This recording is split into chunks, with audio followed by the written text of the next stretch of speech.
মাসের 10 তারিখে আশুরা বলা হয়। আশুরার গুরুত্ব এবং ফজিলত কি? আল্লাহ রাসূল সাল্লাল্লাহু আলাইহি ওয়াসাল্লাম বলেন, আফজালুস সিয়ামি বা'দা শাহরি রমাদান শাহরুল্লাহ মুহাররম। আল্লাহ রাসূল সাল্লাল্লাহু আলাইহি ওয়াসাল্লাম বলেন, রমজান মাসের পরে সবচেয়ে ফজিলতের সিয়াম হচ্ছে মুহররম মাস। বলেন সুবহানাল্লাহ। আল্লাহ রাসূল সাল্লাল্লাহু আলাইহি ওয়াসাল্লাম হাদিসে বলেন, সিয়ামু ইয়াউমি আশুরা আহতাসিবু আলাল্লাহি কাফিরু সালাতাল্লাতি কাবলা।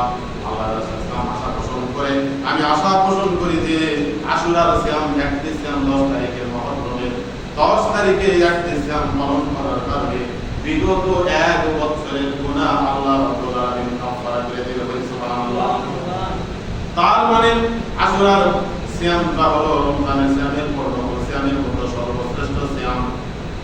আল্লাহ রাসূল সাল্লাল্লাহু আলাইহি ওয়াসাল্লাম দিনে মক্কা থাকা অবস্থায় তিনি আশুরার সিয়াম পালন করেছেন। মক্কা থেকে যখন তিনি মদিনায় গেলেন, মদিনায় যাওয়ার পরে মদিনার ইহুদিরা এই দিনে সিয়াম পালন করতেন। ইহুদিদেরকে বলা হলেন, তোমরা এই দিনে সিয়াম পালন করো কেন?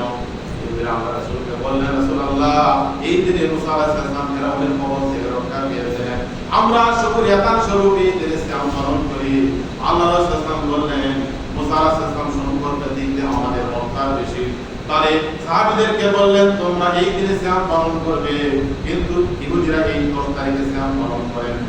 আর মুসলমানেরা যদি 10 তারিখে সিয়াম পালন করে, তার ইবাদতের সাথে মিলে যাচ্ছে না? যাচ্ছে না, মিলে যাচ্ছে না। আল্লাহ রাসূল সাল্লাল্লাহু আলাইহি ওয়াসাল্লাম বলেন, আমরা এই বছর এই 10 তারিখে সিয়াম পালন করলাম, আমি রাসূল সাল্লাল্লাহু আলাইহি ওয়াসাল্লাম আগামী বছর বেঁচে থাকি, তাহলে আমি মুহররম মাসের 9 তারিখে এবং 10 তারিখে 2টি সিয়াম পালন করব।